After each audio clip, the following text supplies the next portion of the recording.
2017년 할리우드 배우 톰 하디가 어울리지 않는 실매드 팔찌를 착용한 모습이 포착돼 화제가 된 일이 있습니다. 영국의 매체에 따르면 톰 하디가 사우스 런던 거리에 오토바이를 타고 나타난 장면을 포착했는데 손목에 안 어울리는 낯선 팔찌가 채워져 있었던 것을 언급한 것이죠. 미색, 청색, 갈색 줄이 섞여 있고 소녀를 형상화한 장식이 붙어 있는 이 팔찌는 한국인에게는 낯설지 않은 물건이었는데요. 위안부 피해자 할머니들을 돕는 기업 마리몬드에서 제작한 팔찌죠. 곧 그 팔찌의 정체가 밝혀졌는데 아니나 다를까 국내의 팬이 하디에게 편지와 함께 동봉한 위안부 후원 팔찌였습니다. 이 한국 팬은 위안부 할머니는 태평양 전쟁의 피해자이고 성노예로 착취당했으나 아무 배상도 받지 못했다고 설명한 후 만약 당신이 이걸 찾준다면 엄청난 위로가 될 것이다. 정치적으로 받아들이지 말아달라고 당부했다고 합니다. 또 사람으로서, 여성으로서, 시민으로서 그들에게 격려를 보내고 싶어 내가 가장 좋아하는 배우인 너에게도 이 팔찌를 선물한다고 편지에 적었다고 하는데요. 마지막으로 이걸 내가 착용한다면 많은 한국 팬들에게 큰 기쁨일 거다라고 강조했다고 하죠. 그 조곤조곤한 부탁을 지나칠 수 없었던 하디가 해당 팔찌를 착용한 것인데요. 두 마리 토끼를 다 잡은 한국의 팬은 자신의 트위터에 여러분 제가 이 동네에서 성공한 톰 하디 덕후입니다. 톰 하디가 정말 한가하게 선물 다 받아준다는 게 사실이었습니다. 라고 전에 부러움과 웃음을 샀죠. 사실 톰 하디는 2015년 극비리의 내 안에 한국 영화 팬에게 이벤트를 해준 적도 있는 배우입니다. 당시 영화 홍보와 관계없이 정태영 현대카드 부회장의 초청으로 한국을 찾아서 이태원, 홍대, 경복궁 등 알차게 관광 중이었던 그는 자신의 영화 레전드가 상영되는 서울 건대 입구 롯데시네마에 깜짝 방문해 인사를 한 것인데 톰 하디 측에서 먼저 한국 팬을 만나고 싶다고 나선 것이라 더욱 반갑습니다. 에이전시를 통해 배급사 측에 연락을 취해 게릴라 무대 인사를 한 그는 새벽까지 기다린 팬들과 시간을 보냈습니다. 당시 트위터 등 SNS에는 톰 하디가 기다려줘서 고맙다며 사진 찍어준다고 10명씩 조를 짜서 사진 찍어주고 포옹해주고 사인해주고 난리 났다는 글이 올라왔습니다. 사인을 해줄 수 있는지 묻자 당연하지 스위트하트라고 대답한 덕에 톰 크루즈도 그렇고 톰 아저씨들은 다 이렇게 친절하냐는 감탄이 속출했죠. 일본은 전범국이지만 여전히 배째라를 시전하며 모르쇠로 일관하고 있습니다. 특히 위안부 문제에 대해서는 말할 것도 없죠. 겉으로는 미안하다고 말하면서도 뒤로 로비하여 딴청 부리며 넘쳐나는 증거들을 맞닥뜨리고는 위안부 피해자 할머니들을 자발적 매춘부로 매도하고 있습니다. 몇십 년 전까지만 해도 잘 나갔던 일본은 서양 세계의 오리엔탈리즘 바람을 타고 일본 문화를 주입시켰고 그 덕에 서구권에도 소위 말하는 일뽕 와페니즈들이 많습니다. 특히 비틀즈 존 레논과 오노 요코가 맺어지면서 서구권에서 일본의 영향력은 동경심까지 품고 많은 이들이 접근했습니다. 일본을 좋아하고 그 문화를 적극 즐기는 이미지를 많은 연예인들이 보란듯이 주도했고 그 팬들에 의해 포장되어졌죠. 말 그대로 돈 들이지 않고 움직이는 일본 홍보판이 된 것인데요. 비욘세, 마돈나, 레이디 가가, 콜드플레이, 저스틴 비버, 크리스틴 스튜어트, 어셔 등 많은 스타들이 일본을 좋아하거나 전범기에 대한 거부감이나 경각심 없이 이미지를 곳곳에 이용하며 한국인의 감정을 자극해왔습니다. 실제로 일본에서 소비하는 서구 문화도 무시 못할 정도라 한국은 속수무책으로 그 모습을 지켜볼 수밖에 없었습니다. 그러나 일본 특유의 문화는 이 복을 스스로 걷어찼습니다. 서구권의 셀럽들의 사소한 실수조차 입에 거품을 물고 저격하며 훈수하기 시작한 것입니다. 스스로 일본이 좋다고 공개한 스타들이 이 모습에 질려 등을 돌리게 된 것인데 가까운 일례로 에이브릴 라빈, 레이디 가가, 아리아나 그란데가 있죠. 에이브릴 라빈은 2014년에 새 싱글 헬로키티 화려한 차림으로 일본 도쿄 거리를 활보하는 뮤직비디오를 촬영했는데 그 뒤로는 무표정한 얼굴의 일본인 백댄서들이 등장해 기계적으로 춤을 추는 듯한 모습에 아시아 문화와 여성에 대한 조롱이라는 의견이 제기됐습니다.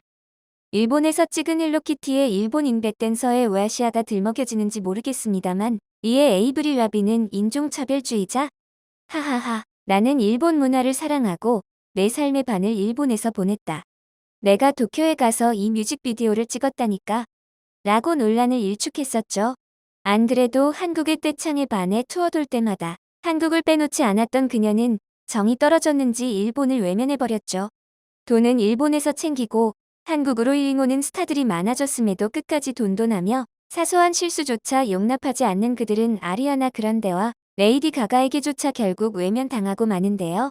심지어 레이디 가가는 동일본 대지진 때 직접 찾아가 눈물을 흘리며 찻잔을 손수 일본을 위해 기도를 이라는 문구를 일본 말로 쓰고 마시는 제스처 퍼포먼스를 할 정도로 지독한 와페니즈였습니다.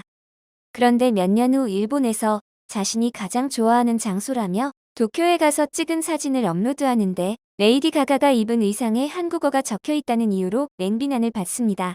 일본에서 한국어가 쓰인 옷을 입고 다녔다는 것에 서양인들 눈에는 한국과 일본이 같아 보인다는 거냐며 화를 낸 것인데 듣는 한국인 기분 나쁜 것은 느낌 탓인가요? 한국인들보다 우월하고 차원이 다른 나라인 일본을 동급 취급한다며 거품을 보글보글 무는 모습에 오만정이 떨어졌는지 가가는 이후 일본에 대해 이런 반구도 하지 않고 있습니다. 사실 가가는 2012년 월드 투어를 서울에서 시작하면서 일본인의 심기를 상하게 하긴 했습니다. 아시아에서 시작하는 월드 투어는 대개 도쿄에서 첫 공연을 여는 것이 보통이었습니다. 일본은 미국에 이어 세계 제2의 팝음악 시장이기 때문이죠. 하지만 점차 한국에서 첫 스타트를 끊는 바람이 부는데 무엇보다 한국은 네트워크나 무대 진행이 매끄러운 데다 관객 반응이 상상 초월이어서 일단 아티스트가 원하는 무대라는 것입니다. 2010년에는 고 휘트니 휴스턴도 재기 무대를 서울에서 시작했을 정도이니 많은 아티스트들이 일명 좋은기 받아가는 무대로 한국 공연을 바란다는 것입니다. 가가는 심지어 당시 월드 투어를 한다는 소식에 기대감 없이 온 김에 한국도 찍고 가라는 시무룩한 의견 타진에 바로 첫 스타트를 한국에서 시작한 것으로 알려져 있습니다.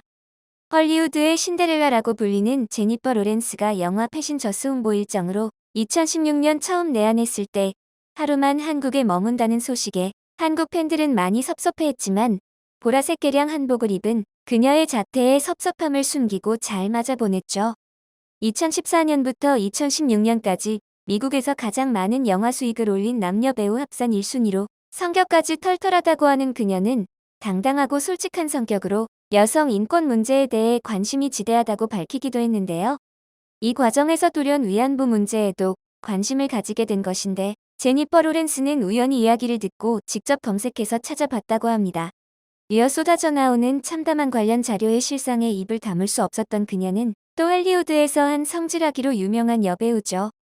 자신 역시 들렀던 일본과 한국 사이에 어렴풋이 알던 라이벌 내지 적대감의 이면에 이런 사연이 있음을 알게 된 그녀는 배상은커녕 사과도 안 하고 오히려 피해자 할머니들을 폄하하는 공작 계열심인 일본에 대해 SNS에 글을 올리며 위안부 문제를 공유했습니다.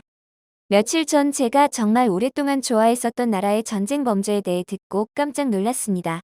일본은 전쟁 중 아시아 국가들에게 끔찍하고 헤아리기 어려운 범죄를 저질렀습니다. 저는 특히 위안부 피해자들의 이야기에 가슴이 무너졌습니다. 저 역시 한 사람의 여성으로서 소리치고 싶습니다. 일본은 사과하라라고요. 당연히 네티즌들이 동조하며 화제가 되었는데 평상시 그녀의 언사보다 얌전한 편인데 그래도 해외 스타에게서 위안부 피해자라는 부분이 대두된 이례적인 언급이었습니다. 이후 2021년 2월 17일 스타트랙 더 비기닝의 우후라, 아바타의 네이티리, 가디언즈 오브 갤럭시의 가모라로 활약한 조셀다나가 이용수 할머니가 일본에 사과를 요구하고 있다는 뉴스를 띄워 올리며 세이소리라는 문구로 일본에 사과를 요구했습니다. 할리우드 스타 중 위안부 문제를 직접 언급하며 일본의 반성을 요구한 것은 조셀다나가 처음이었습니다. 물론 이렇게 한다고 일본이 돌연 사과할 일은 없을 테지만 누구보다 세계로부터 사랑받는 것에 집착하는 일본에게는 가장 무서운 일이죠. 증거가 없어서가 아닌 다 드러난 자료에 모르쇠로 일관하는 현실이기 때문에 이를 조명하는 것 자체가 괴로운 일입니다. 열심히 어눌한 발음으로 인사를 하는 해외인을 한국인은 귀엽게 보는데 일본은 대뜸 지적하며 비난하기 바쁘죠. 인간으로서 하지 못할 짓을 하고 배운 인간인 척 가식저는 일본은 과거처럼 해외 유명인의 힘을 빌리기도 다 틀린 것 같습니다. 헐리우드는 말 그대로 와페니즈의 성지나 다름없었고 양성소였습니다. 하지만 이제 할리우드에서조차 촌스러운 아재 문화, 꼰대의 상징으로 일본이 주도했던 동양 문화의 새바람은 한국이 차지하게 된 것입니다. 물론 기묘함이 아니라 색다르고 참신한 데다 인간 본연의 보편 감성을 내포한 채 말이죠. 한국말이나 단어 문화적 컨텐츠 하나 정도는 첨가해줘야 반응이 있으니 저절로 따를 수밖에 없어진 것이죠. 물론 이 바람은 어느 날 갑자기가 아니라 서서히 젖어든 것으로 기대 않고 왔다가 접하고 그냥 끌려버린 것이죠. 이런 세태도 모르고 그저 옛 모습에 취해 갑질까지 서슴지 않았으니 일본이 일본한 것이죠. 위안부 문제나 한일 관계 역시 더 많은 이들이 알면 알수록 저절로 풀릴 문제 아닐까 싶은데요. 이런 식이 수많은 친한파의 셀럽들이 더욱 고맙고 소중합니다. 영상을 끝까지 시청해주셔서 감사합니다. 구독과 좋아요는 영상 제작에 큰 힘이 됩니다.